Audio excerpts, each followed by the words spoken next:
আজকে আমরা বাংলা ব্যাকরণের দুটো খুব ইন্টারেস্টিং বিষয় দেখব, বাক্য প্রকরণ আর বাচ্য।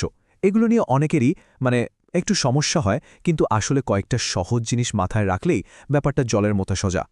স্যার, এই বাক্যটা দেখুন তো, যে পরিশ্রম করে সে সফল হয়। এখানেই আমার আসল সমস্যাটা হয়, এটাকে জটিল বাক্য বলবো নাকি যৌগিক? প্রায় গুলিয়ে ফেলি। খুব ভালো একটা প্রশ্ন করেছ। দেখো, তোমার এই কনফিউশনটা দূর করার জন্যই আমরা কয়েকটা স্টেপে এগোব। প্রথমে বাক্যের ধাঁধাটা বুঝব, তারপর দেখব কিছু ট্রিগার ওয়ার্ড দিয়ে কিভাবে সহজেই চেনা যায়। এরপর শিখব কিভাবে এক বাক্য থেকে অন্য বাক্যে যাওয়া যায়।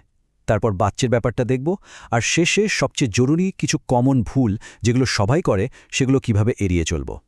চলো তাহলে শুরু করা যাক। সবার আগে আমাদের এটা বুঝতে হবে যে বাংলাতে যত রকমের বাক্য আমরা দেখি না কেন, সেগুলোর গঠন কিন্তু আসলে মোট ৩ রকমের। এই তিনটি ধরন হল সরল বাক্য, মানে একদম সিম্পল, একটাই প্রধান কথা, একটাই সমাপিকা ক্রিয়া। তারপর আসছে জটিল বাক্য।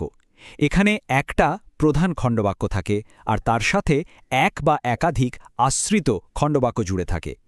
আর সবশেষে যৌগিক বাক্য, যেখানে দুটোই স্বাধীন, মানে দুটো বা তার বেশি প্রধান বাক্য পাশাপাশি বসে। কিন্তু স্যার, জটিল আর যৌগিক এই দুটোতেই তো একাধিক অংশ, তাহলে এদের আলাদা করে চিনব কি করে? ঠিক এখানেই আসল মজাটা। এর উত্তরটা লুকিয়ে আছে কয়েকটা স্পেশাল ট্রিগার ওয়ার্ডের মধ্যে। এগুলোকে বলতে পারো একটা সিক্রেট কোড, যা দিয়ে জটিল আর যৌগিক বাক্যকে এক নজরে চেনা যায়। এই যে টেবিলটা দেখছ, এটাই হলো সেই কোডবুক। খেয়াল করে দেখো, জটিল বাক্যের জন্য আছে সাপেক্ষ যোজক, মানে জোড়ায় জোড়ায় আসে, যে, সে, যদি, তবে, যখন, তখন। এই জোড়া দেখলেই বুঝবে একটা অংশ অন্যটার উপর নির্ভর করে আছে। আর যৌগিক বাক্য, সে তো আরও সোজা।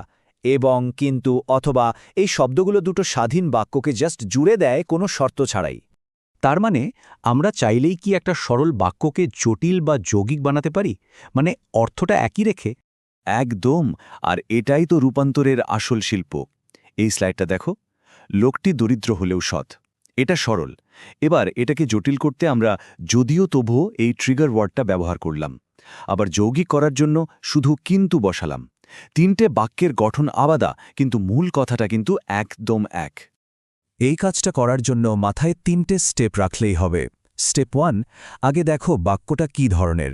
স্টেপ 2, ওই বাক্যের যে নিজস্ব ট্রিগার ওয়ার্ড সেটাকে বাদ দাও। আর স্টেপ 3, যে ধরনের বাক্যে যেতে চাও তার ট্রিগার ওয়ার্ডটা বসিয়ে দাও। ব্যাস, কাজ শেষ। বেশ, বাক্য প্রকরণের ব্যাপারটা তো বোঝা গেল। চলো এবার আমাদের দ্বিতীয় টপিকে যাই, বাচ্য বা ভয়েস। এটাও কিন্তু বাক্যের মতোই, কয়েকটা সহজ নিয়ম জানলেই পুরোটা পরিষ্কার হয়ে যাবে।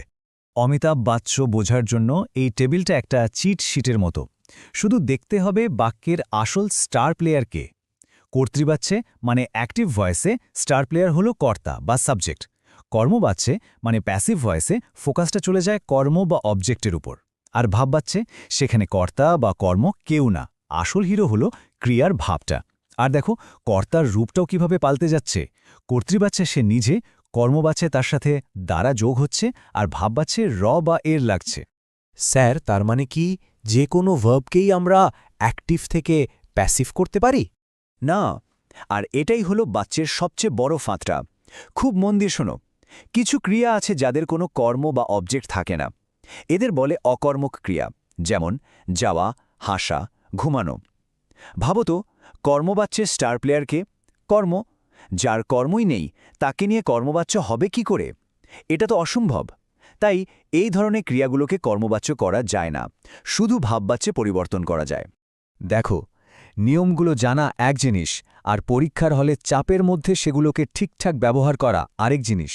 তাই আমাদের কিছু কমন ভুল বা ফাঁদ আগে থেকেই চিনে রাখতে হবে। স্যার, এই তো সেই বাক্যটা যেটা দিয়ে আমরা শুরু করেছিলাম। আমি দেখেছি অনেকেই এটাকে যৌগিক বাক্য ভেবে ভুল করে। একদম ঠিক। আর এখন আমরা জানি এর সঠিক উত্তর কি। এটা একটা জটিল বাক্য। কারণটা কি? কারণ এখানে আছে যে, সে, আমাদের সেই জোড়া ট্রিগার ওয়ার্ড। এটা দেখেই বোঝা যাচ্ছে একটা প্রধান আর একটা আশ্রিত খণ্ডবাক্য আছে। যৌগিক হলে তো এবং বা কিন্তু থাকত। বাচ্যের ক্ষেত্রেও এরকম একটা কমন ভুল আছে, তাই না স্যার? যেমন, আমার যাওয়া হবে না, এটাকে অনেকে কর্মবাচ্য বলে। ঠিক ধরেছ।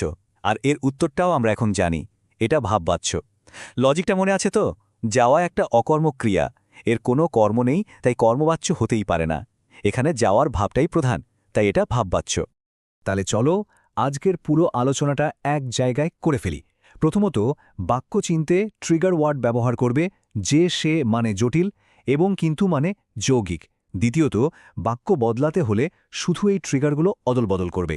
তৃতীয়ত, বাচ্যের ক্ষেত্রে আগে দেখবে ক্রিয়াটা সকর্মক না অকর্মক। আর 4 নম্বর এবং সবচেয়ে গুরুত্বপূর্ণ, যাওয়া, হাসা, ঘুমানোর মতো অকর্মক ক্রিয়ার কখনোই কর্মবাচ্য হবে না। এই কটা জিনিস মাথায় রাখলেই হবে। আসল ব্যাপারটা হলো ব্যাকরণ নিয়ে আন্দাজে উত্তর দেওয়া বন্ধ করতে হবে, আর এর ভেতরের কোডটা বুঝতে হবে। একবার এই সিস্টেমটা ধরে ফেললে দেখবে এগুলো আর কঠিন লাগছে না, বরং একটা মজার পাজল সলভ করার মতো লাগছে। আমরা তো আজ বাক্য আর বাচ্যের কোডটা ভাঙলাম। এখন প্রশ্ন হলো, বাংলা ব্যাকরণের আরও এমন কত কঠিন নিয়ম আছে যেগুলো হয়তো এভাবেই কোনো একটা সহজ কোড বা সিস্টেমের জন্য অপেক্ষা করে আছে?